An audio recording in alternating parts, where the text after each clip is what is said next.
संघर्ष टाइम्स, समस्या जनतेची, साथ आमची. सगळ्यात पहिला मुद्दा म्हणजे पिण्याच्या पाण्याचा प्रश्न आहे. दुसरा मुद्दा आहे की रेल्वेच्या बाबतीमध्ये ज्या बंद आहेत, लोकल फेऱ्या बंद आहेत, लांब पल्ल्याच्या गाड्या थांबत नाहीत, त्याच्या बाबतीमध्ये येत. आणि आमच्या रेल्वे स्टेशनचे अतिशय दुरावस्था त्या ठिकाणी झालेली आहे. ते सर्व रेल्वे स्टेशन एक चांगले सुसज्ज अशा पद्धतीनं त्या ठिकाणी करण्याचा प्रयत्न आम्ही त्या ठिकाणी करणार आहोत. शेत मिळत नाही. आणि दुसरी गोष्ट, फॉक्सकॉनसारखा प्रकल्प आज तळेगाव MIDCतनं तो दुसऱ्या राज्यात गेला. त्याच्या बाबतीतही कुणी थांबवलं नाही. जिथं ज्यांनी जर तुम्ही बघितलं तर एकविरा देवीला जर तुम्ही गेला असाल तर जाताना ज्या पायऱ्या किंवा तिथं जाताना वरती गेल्यानंतर तिथल्या काही सुविधा, तर जाताना ज्या पद्धतीनं म्हणजे ते पायऱ्या एकदम खराब झालेल्या आहेत, तर ह्याचीसुद्धा डागडुजी झालेली नाही. आणि त्या गावामध्ये आम्ही गेल्यानंतर त्या लोकांनी तर वेगळ्या पद्धतीनं आम्हाला, मी जाहीरपणे बोलू शकत नाही ते विषय, परंतु तिथली लोक फार नाराज आहेत. तर ते म्हटले की आमचं गाव जरी दत्तक घेतलं तर त्यांनी या गावात येऊन दाखवावं की हे काम मी केलं आहे. लोकांची प्रचंड अशी नाराजी आहे. त्यामुळं मतदार राजा हा महाविकास आघाडीच्या बाजूने असलेला दिसतो.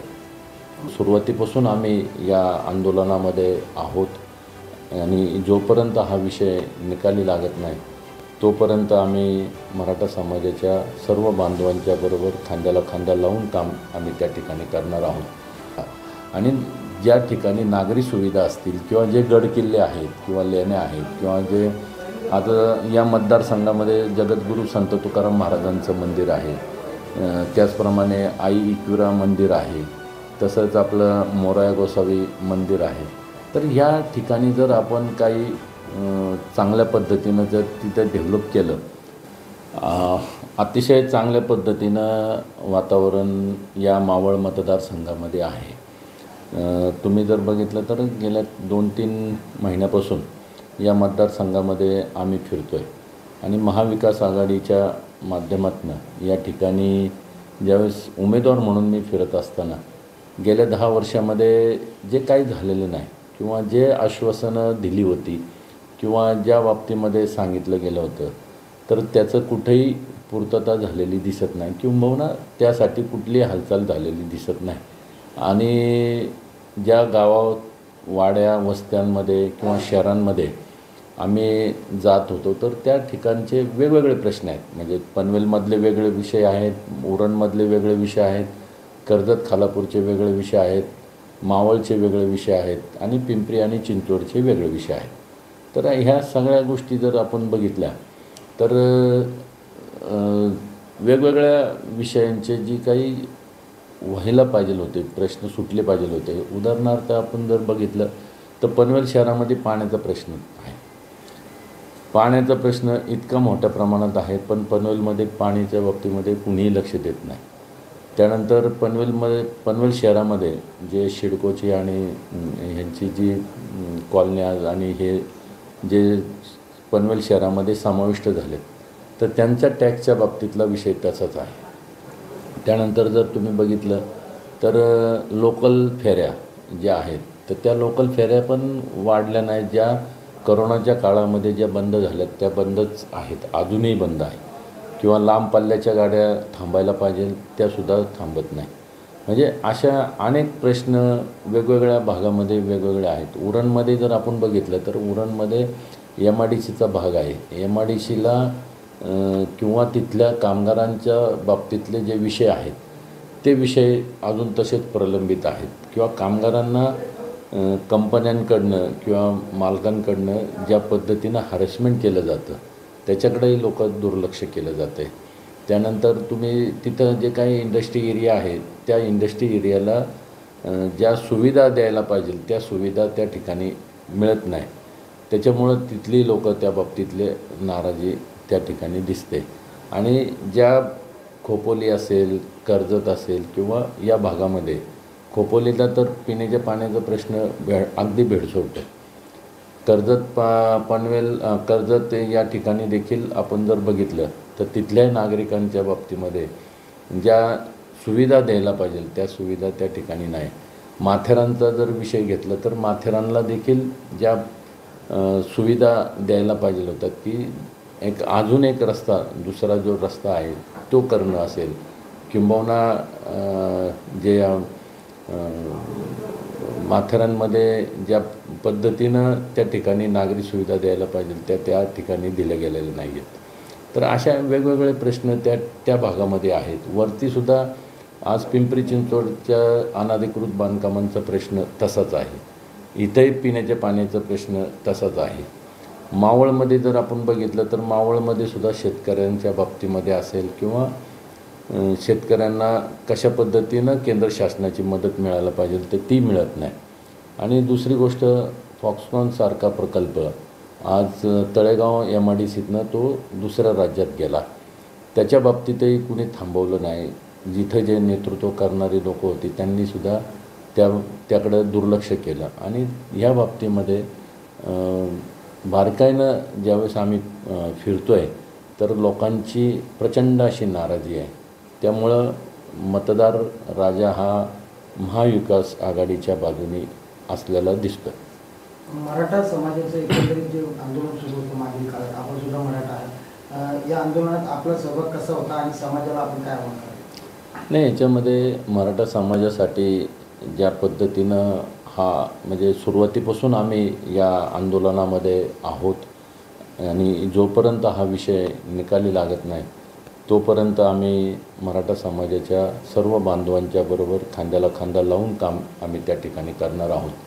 आणि मराठा समाजाला ज्या पद्धतीनं या सरकारने जी फसवणूक केली ती फसवणुकीमुळे आज मराठा समाज देखील नाराज आहे.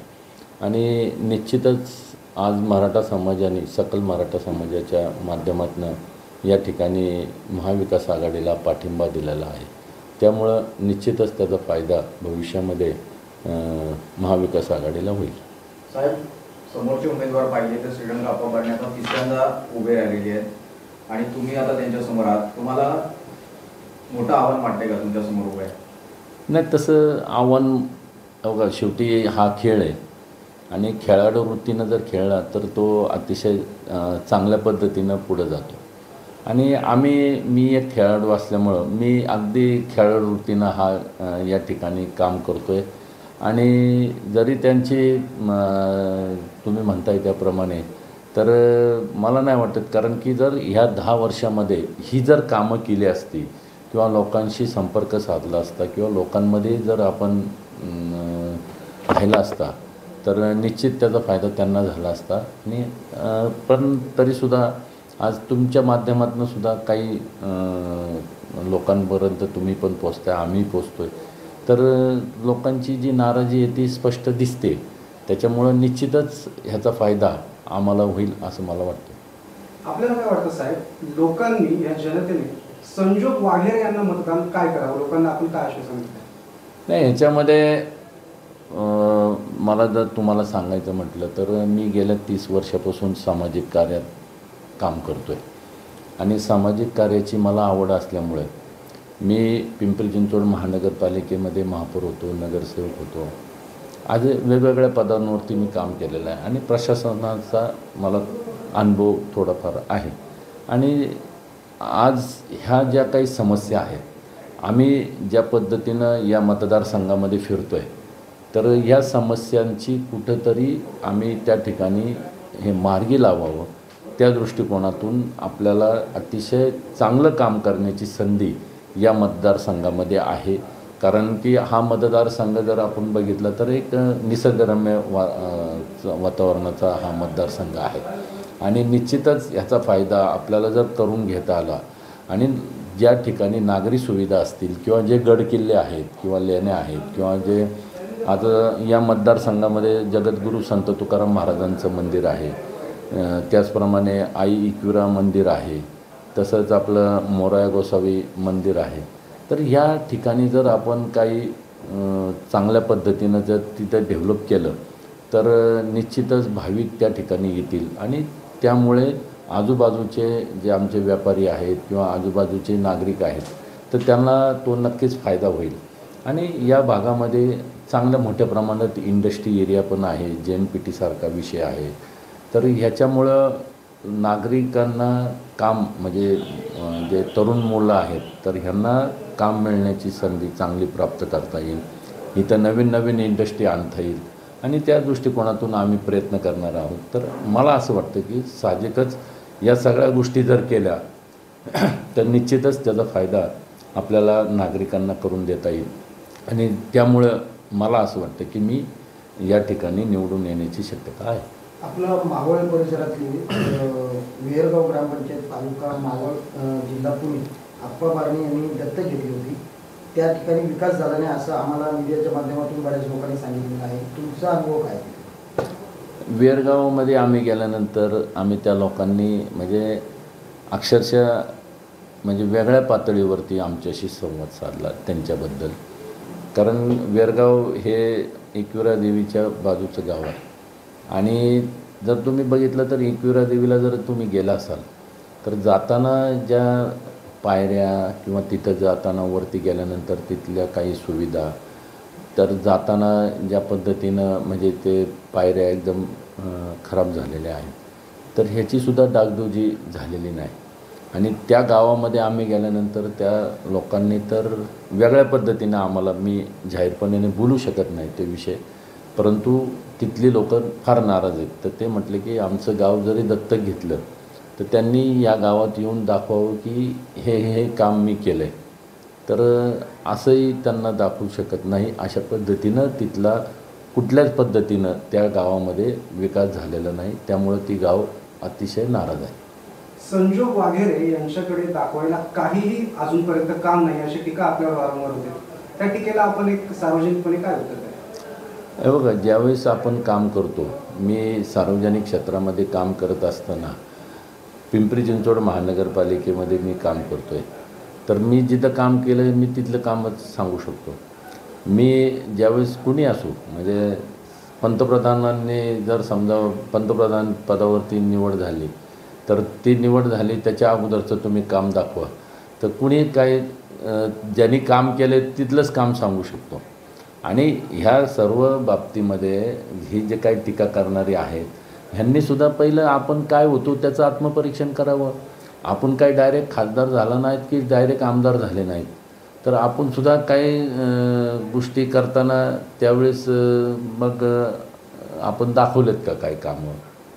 तर या बाबतीमध्ये अशा टीका होत असतात आणि या बाबतीमध्ये मला असं वाटतं की त्यांनीसुद्धा त्यांचं आत्मपरीक्षण करावं आणि मग बोलावं.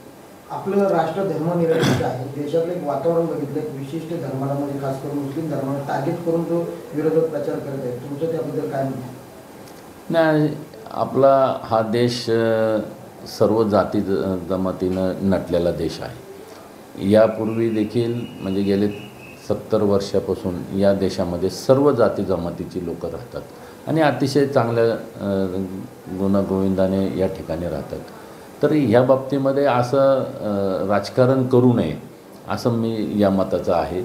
किंवा हा समाज माझ्याबरोबर आहे तो समाज माझ्याबरोबर नाही किंवा असं न करता प्रत्येकजण हा आपल्या समाजासाठी किंवा आपल्या धर्मासाठी त्याला पूर्ण अधिकार डॉक्टर बाबासाहेब आंबेडकरांनी घटनेमध्ये दिलेला आहे. आणि घटनेच्या आधारावरती जर आपण बघितलं तर कुठल्याही जातीचा ज्याला त्याच्या जातीचा अभिमान असणं साहजिकच आहे.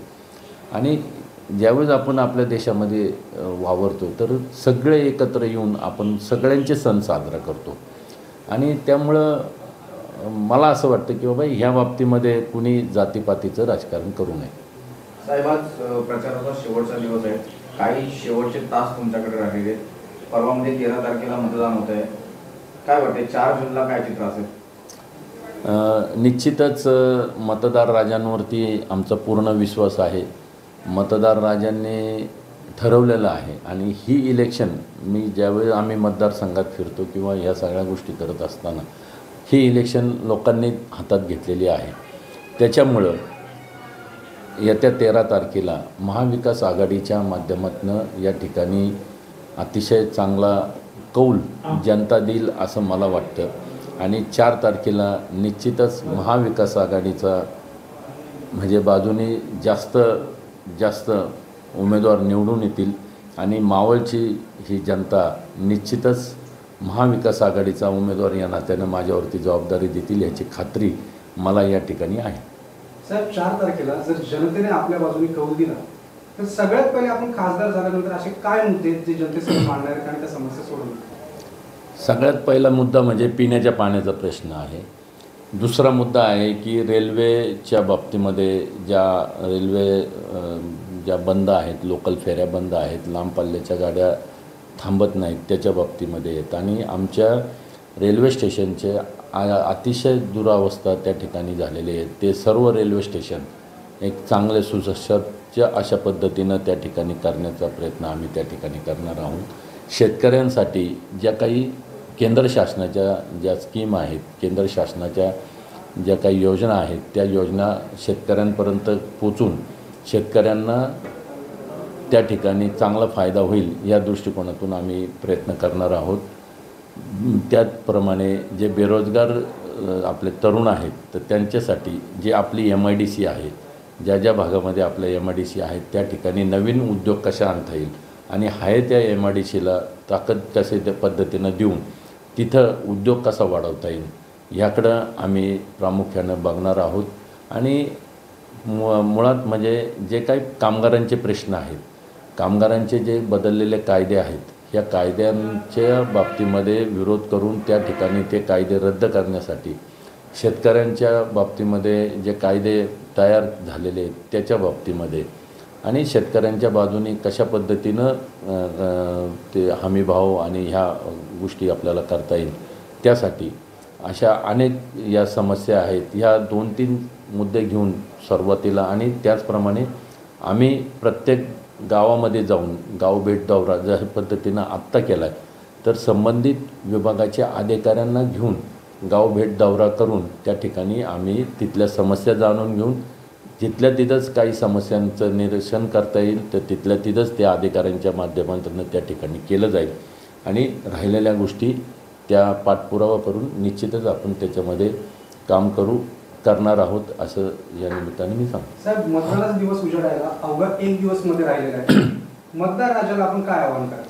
मी आपल्या माध्यमातून मतदार राजाला विनंती करेल की आपल्याला विकासासाठी, या मावळ तालुक्याच्या भवितव्यासाठी, या मावळ तालुक्याला एक नवी दिशा देण्यासाठी आणि मावळ तालुक्यातील जनतेला एक चांगल्या पद्धतीनं आपल्या व्यवसाय असेल किंवा आपल्या नोकरीमध्ये असेल किंवा आपल्या शेतकऱ्यांबांधवांसाठी एक चांगले दिवस येण्यासाठी निश्चितच महाविकास आघाडीच्या बरोबर आपण राहावं आणि महाविकास आघाडीची जी खूण आहे मशाल, ह्या मशालीच्या समोरील बटन दाबून आपण जास्तीत जास्त मतानं महाविकास आघाडीला निवडून द्यावं अशी मी आपल्या माध्यमातून जनतेला आवाहन करतो. ठीक आहे. ठीक आहे, धन्यवाद.